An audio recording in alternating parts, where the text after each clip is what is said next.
आदिकाल से ही भारतीय उपमहाद्वीप अनेक जातियों एवं जनजातियों का निवास स्थान रहा है।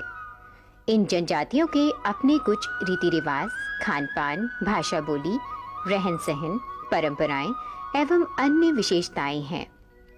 इन्हीं में से एक जनजाति नवनिर्मित राज्य उत्तरांचल के देहरादून जनपद के पर्वतीय क्षेत्र जौनसार बावर के निवासी हैं। जौनसार बावर एक जनजाति क्षेत्र है। यहाँ खासा, राजपूत, ब्राह्मण, बाधी, सुनार, बाजकी, कोल्टा आदि जातियाँ रहती हैं और ये सभी जातियाँ जौनसारी अनुसूचित जनजाति के अंतर्गत आती हैं और उन्हें जौनसारी के नाम से जाना जाता है। पूरे जौनसार बावर का इलाका चकराता तहसील के अंतर्गत आता है, जो समुद्र तल से 7000 फीट की ऊंचाई पर स्थित है। यह तहसील चकराता और कालसी दो विकास खंडों में विभाजित है। चकराता जिला देहरादून से 92 किलोमीटर की दूरी पर स्थित है। जौनसार बावर के नामांकन पर विद्वानों तथा यहाँ की जनता में विभिन्न मतामत हैं, परंतु सबसे तथ्यपूर्ण यही लगता है कि गढ़वाल से जमुना नदी पार होने के कारण यह क्षेत्र जमुना पार कहलाने लगा, जो कालांतर में जौनसार के नाम से जाना जाने लगा और सुदूर उत्तर में पावर नदी के कारण यह क्षेत्र बावर कहलाने लगा। इस प्रकार इस पूरे क्षेत्र का आधुनिक नाम जौनसार बावर पड़ा। एक लंबे संघर्ष के बाद जून 1967 में जौनसार बावर को जनजातीय क्षेत्र घोषित किया गया। इस क्षेत्र में 39 खते एवं 358 राजस्व गांव हैं। इस समय यहाँ की अनुमानित जनसंख्या 1,18,000 है। जौनसार बावर 2,95,440 एकड़ क्षेत्रफल में बसा है। यहाँ 36,647 एकड़ भूमि कृषि योग्य है, जिसमें 3,818 एकड़ सिंचित एवं 32,829 एकड़ असिंचित भूमि है। शेष भूमि या तो बंजर है या उस पर वन खड़े हैं।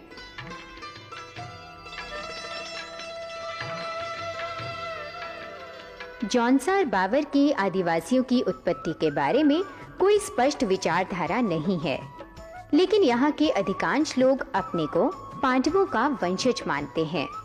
उनका कहना है कि यहाँ बहुपति प्रथा पांडवों से प्रेरित होकर आई थी। लाखा मंडल में स्थित गुफा, जिसके बारे में कहा जाता है कि कौरवों द्वारा निर्मित लक्षागृह में जलने से बचने के लिए पांडव इसी गुफा से बच निकले थे। कालसी में स्थित अशोक की शिलालेख के बारे में लोगों की मान्यता है कि अज्ञातवास में जाने से पहले पांडव अपने अस्त्र शस्त्र इसी शिला के नीचे छिपा गए थे। इन सभी तथ्यों के आधार पर यहाँ के लोग स्वयं को पांडवों का वंशज मानते हैं। जौनसार बावर के लोग आमतौर पर सामान्य कद-काठी, गौरवर्ण तथा सुगठित शरीर के होते हैं। बेईमानी, धोखेबाजी व चालाकी इन्हें छू तक नहीं पाई है। यही वजह है कि यहाँ हर लेन देन मौखिक होता है और ईमानदारी का इससे बड़ा प्रमाण क्या हो सकता है कि आज के युग में भी यहाँ घरों में ताले नहीं लगाए जाते। सांस्कृतिक रीति रिवाज इस प्रकार के हैं कि जन्म से लेकर मृत्यु तक सभी तीज त्योहारों, शादी तथा अन्य अवसरों पर समाज का पूर्ण सहयोग रहता है। जौनसारी समाज में हिंसा व अपराध के लिए कोई स्थान नहीं है। स्त्री व पुरुष किसी भी समय बिना लाठी या हथियार के कहीं भी निर्भीक होकर आ जा सकते हैं। शोषण तो जौनसारी संस्कृति में है ही नहीं। हरिजनों को छोड़कर शेष जातियों में संपत्ति का वितरण कुछ इस प्रकार से किया गया है कि कुछ अपवादों को छोड़कर बाकी सभी लोगों की आर्थिक स्थिति लगभग एक समान है। इसी कारणवश इतनी निर्धनता के बावजूद यहाँ के सभी निवासियों को मकान व भूमि उपलब्ध है। यहाँ शायद ही कोई भूमिहीन अथवा भवनहीन होगा। यहाँ कुछ हद तक उसी समाज की झलक मिलती है जिसकी परिकल्पना प्लेटो द्वारा उनकी पुस्तक दी रिपब्लिक में की गई है। उसका मूल स्वरूप वास्तव में यही देखने को मिलता है। वसुधैव कुटुंबकम की महत्वता को समझना हो तो जॉन सार बावर के लोगों की पारिवारिक संरचना पर दृष्टि डालिए। आज के युग में भी यहाँ संयुक्त परिवार की प्रथा चली आ रही है। परिवार का मुखिया अपने परिवार का संचालन करता है और परिवार का सारा भार उसी पर होता है। सुप्रसिद्ध लेखक D.N. मजूमदार और R.N. सक्सेना के अनुसार जौनसारी समाज में बहुपति परिवार की परंपरा थी, जहां कई भाई मिलकर एक पत्नी से विवाह करते थे और साथ में रहने के लिए पत्नी के प्रति किसी भी पति का विशेष अधिकार नहीं होता था। उनका मानना था कि परिवार की अचल संपत्ति का विभाजन रोकने के लिए यह प्रथा परिवार में भाइयों को एक सूत्र में जोड़ने का विश्वास करती थी। परिवार में सुरक्षा की भावना से जिससे कोई स्त्री, बच्चा, भाई, वृद्ध अपने को असहाय व असुरक्षित ना समझे। हालांकि नौकरी पेशा व व्यक्तिगत व्यवसाय की संभावनाओं के चलते इस प्रथा में कमी आ गई है। सुप्रसिद्ध लेखक G.S. भट्ट के अनुसार जौनसारी समाज में महिलाओं को पारिवारिक मामलों के निर्णय लेने में उनकी भागीदारी एवं स्थिति कमजोर है। यहाँ तक कि उनका अपने पति की संपत्ति में भी कोई अधिकार नहीं होता। हालांकि आज के बदलते परिवेश में पुरुषों व महिलाओं दोनों को पारिवारिक निर्णय लेने में समान अधिकार प्राप्त हैं। जौनसार बावर के आदिवासी अपने पारंपरिक पोशाकों के लिए विशेष रूप से जाने जाते हैं। यहाँ के पुरुष झंगेल यानी कि चूड़ीदार पजामा, खुले या बंद गले का कोट या कमीज व सिर पर सूती या ऊनी गोल व नुकीली टोपी पहनते हैं। स्त्रियां लहंगा, घाघरा, कुर्ती व मिर्जाई कमीज पहनती हैं और सिर पर बड़ा सा रुमाल, जिसे जौनसारी भाषा में ढाटू कहा जाता है, बांधती हैं। स्त्रियों की यह पोशाक बहुत आकर्षक है और यहाँ की गौरांगनाओं पर फप्ती भी खूब है। परंतु नई पीढ़ी के युवक युवतियाँ समय एवं शिक्षा के प्रभाव में आकर पैंट कमीज व सलवार कुर्ता भी पहनने लगे हैं। जौनसार बावर की महिलाएं अपने गहनों के लिए भी विशेष रूप से जानी जाती हैं। वे आमतौर पर नाक में नथ और बुलाक, कान में मुर्किया, गले में कंठी एवं सूट तथा अन्य आभूषण भी पहनती हैं। आज के बदलते परिवेश में सामान्यतः युवतियां पारंपरिक गहनों को त्याग कर आधुनिक गहने भी पहनने लगी हैं। हिमालय की गोद में जौनसार बावर का यह अंचल अपनी धार्मिक परंपराओं के लिए प्रसिद्ध है। वैसे तो यहाँ अनेकों देवी देवताओं के छोटे बड़े मंदिरों का बाहुल्य है, परंतु यहाँ के लोग महासु देवता को ही अपना कुल देवता एवं संरक्षक मानते हैं। आमतौर पर देवता की आराधना प्रातः समय में बाजे गाजे के साथ होती है।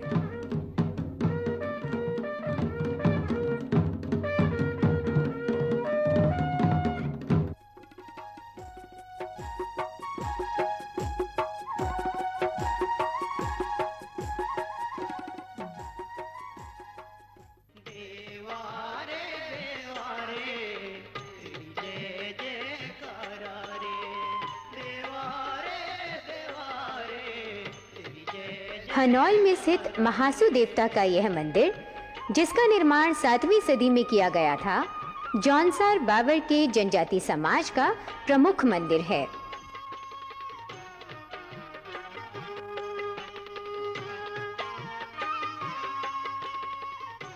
यहाँ श्रद्धालु हजारों की तादाद में दर्शन हेतु आते हैं।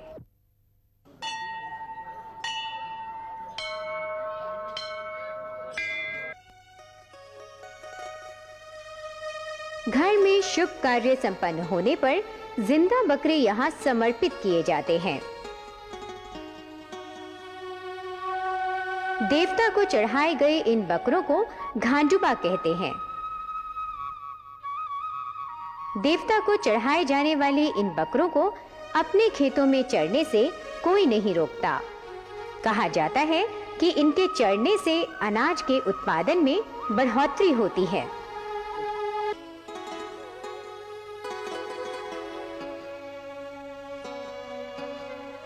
किसी भी विपत्ति के निदान के लिए यहाँ के लोग कोर्ट में जाने की बजाय पारंपरिक अदालत या महासु देवता की शरण में जाना ज्यादा मुनासिब समझते हैं। महाकवि कालिदास की एक सुप्रसिद्ध उक्ति है, शरीर माध्यम खलु धर्म साधनम, अर्थात शरीर सभी धर्मों का साधन है। जौनसार बावर प्राकृतिक संसाधनों से भरपूर है। शुद्ध वायु एवं जल के प्रभाव से लोग सामान्यतः स्वस्थ रहते हैं। यहाँ का जनमानस परिश्रमी तो है, लेकिन स्वास्थ्य के प्रति जागरूक नहीं।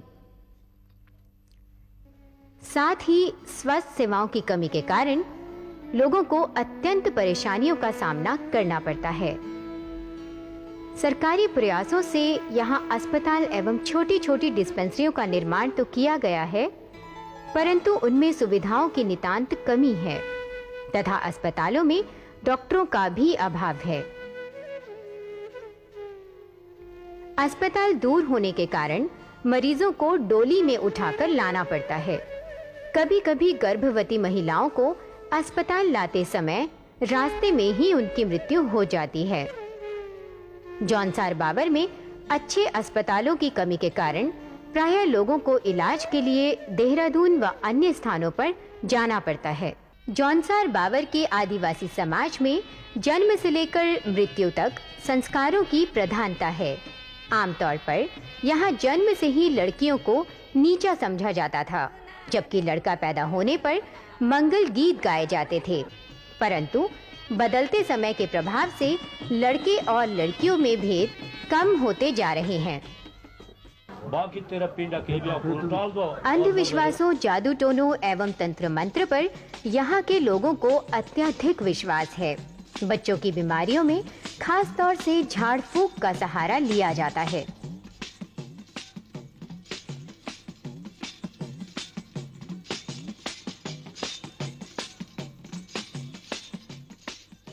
जौनसार बावर में विवाह संस्कारों की मुख्यतः दो प्रथाएं प्रचलित हैं।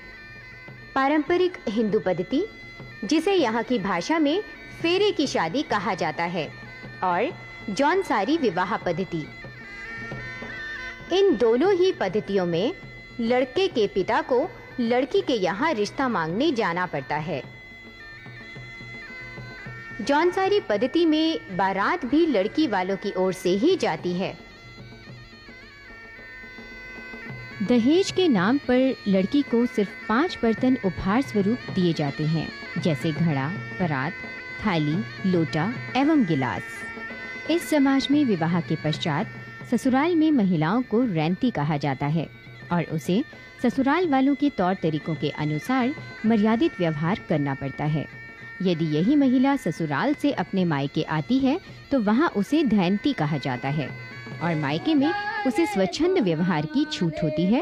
परंतु आज के बदलते सामाजिक ढांचे में यह प्रथा प्रचलन में नहीं है। जौनसार बावर की महिलाएं अत्यंत परिश्रमी, ईमानदार व धर्म भीरू हैं।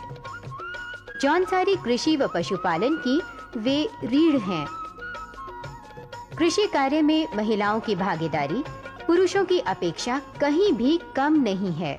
जौनसार बावर के जनजातीय समाज में आज की युवा पीढ़ी क्रिकेट एवं वॉलीबॉल पर कुछ ज्यादा ही ध्यान दे रही है। हालांकि ग्रामीण इलाकों में कुछ परंपरागत खेल भी खेले जाते हैं। छोटी छोटी बच्चियों द्वारा जो यह खेल खेला जा रहा है, इसे स्थानीय भाषा में गेरा कहते हैं।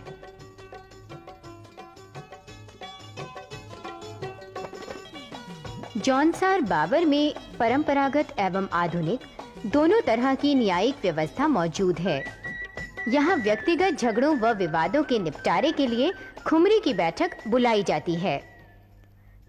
इस बैठक में पीड़ित व्यक्ति मुखिया को विवाद सुलझाने के लिए शुल्क के रूप में 1 रुपया देता है, जिसे नालिश कहते हैं। नालिश लेने के बाद संस्था उस व्यक्ति से जवाब सवाल करती है।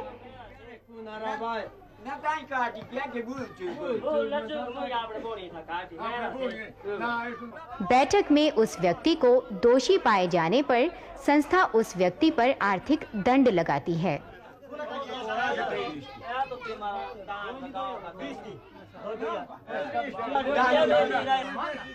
फिर यह दंड स्वरूप मिली राशि पीड़ित पक्ष को दे दी जाती है।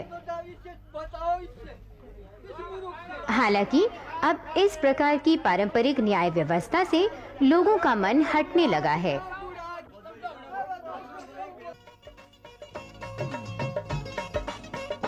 जौनसार बावर के आदिवासी समाज में ठुमकिया, बराड़ी, गंडिया, रासो, जंगबाजी, पांडव नृत्य और झैता आदि प्रकार के लोक नृत्य प्रसिद्ध हैं। यहाँ के नृत्य अत्यंत लुभावने एवं दर्शनीय होते हैं।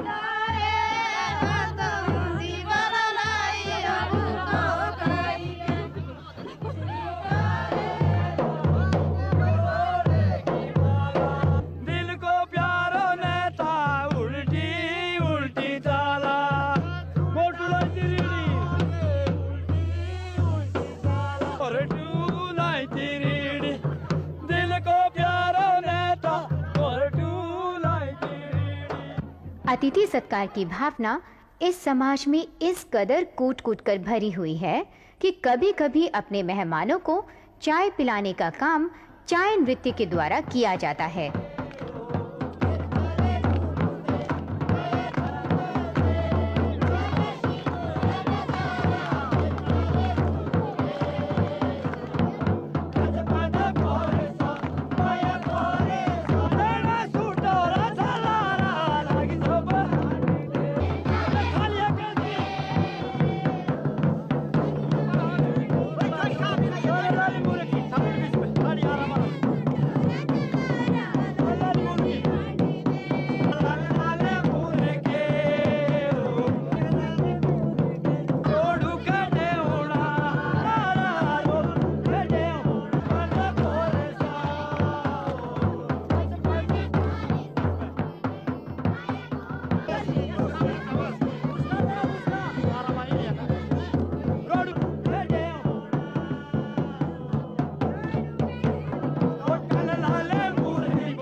देवभूमि के रूप में विख्यात उत्तरांचल का जौनसार बावर इलाका अपने धार्मिक त्योहारों और मेलों के लिए विशेष रूप से प्रचलित है।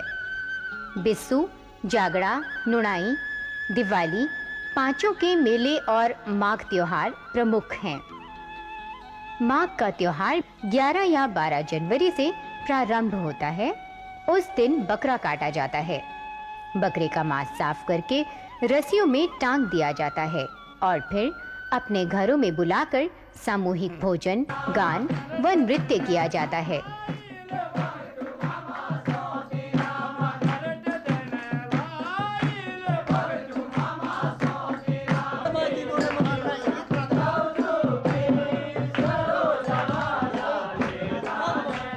ढोल, दमाऊ व रणसिंगा जौनसार बावर का प्रमुख वाद्य यंत्र है।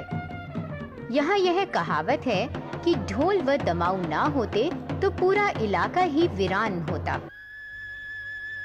हनोल स्थित महासू देवता के मंदिर, लाखा मंडल में स्थित मंदिर एवं क्षेत्र के प्राचीन घरों में बने चित्रों को देखकर ऐसा लगता है कि जौनसार बावर में चित्रकला प्राचीन काल से ही मौजूद है।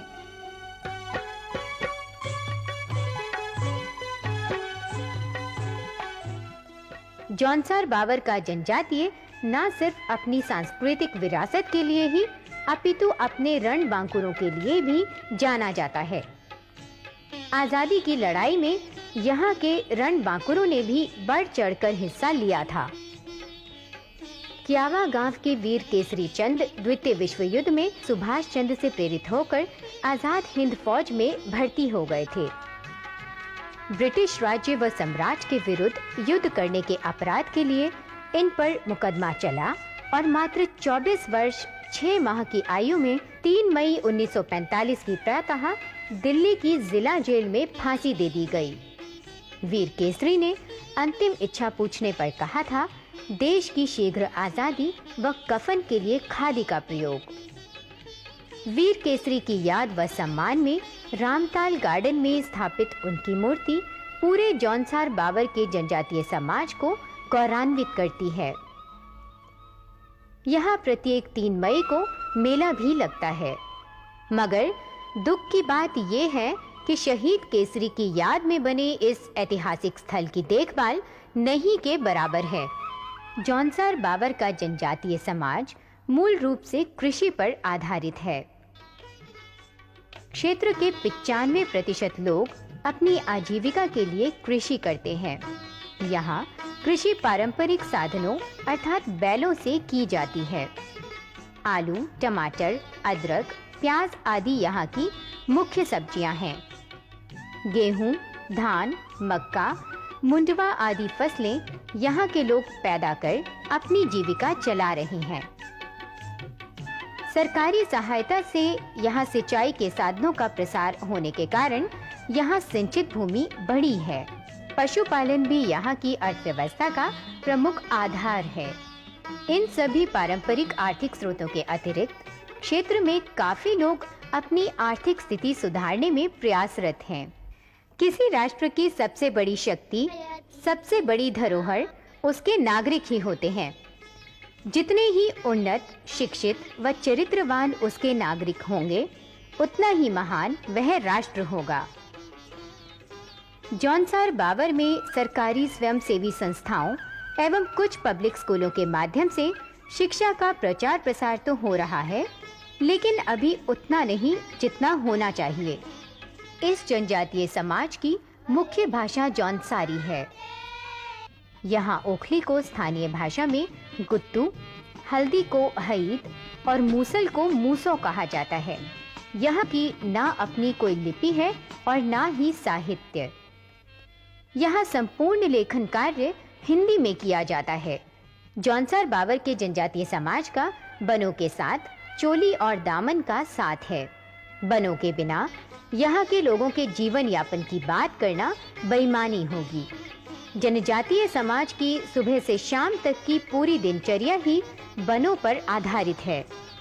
जौनसार बावर के क्षेत्र में दुर्लभ जड़ी बूटियां प्रचुर मात्रा में उपलब्ध हैं। यहाँ के अधिकांश मकान पारंपरिक तरीके से यानी लकड़ी से ही बनाए गए हैं। मकानों को किसी भी बुरी नजर से बचाने के लिए अधिकांश लोग घर के सामने तिमूर की लकड़ी टांग देते हैं। यहाँ की गृहिणियाँ अपने दैनिक कार्यों में अधिकांश पारंपरिक बर्तनों एवं अन्य सामानों का प्रयोग करती हैं। कुल मिलाकर यदि जौनसार बावर पर एक नज़र डालें तो यहाँ शिक्षा, स्वास्थ्य, सड़कों, परिवहन, पर्यावरण एवं अन्य मामलों में सरकारी एवं स्वयं जनजातीय समाज के प्रयासों से विकास कार्य हुए हैं और उनके जीवन स्तर में सुधार भी हुआ है। लेकिन अभी भी बहुत कुछ किया जाना बाकी है। अपनी इन समस्त विशेषताओं के साथ जौनसारी जनजातियां अपनी सांस्कृतिक विरासत को बचाए रखने के लिए प्रयत्नशील हैं और गर्वित हैं।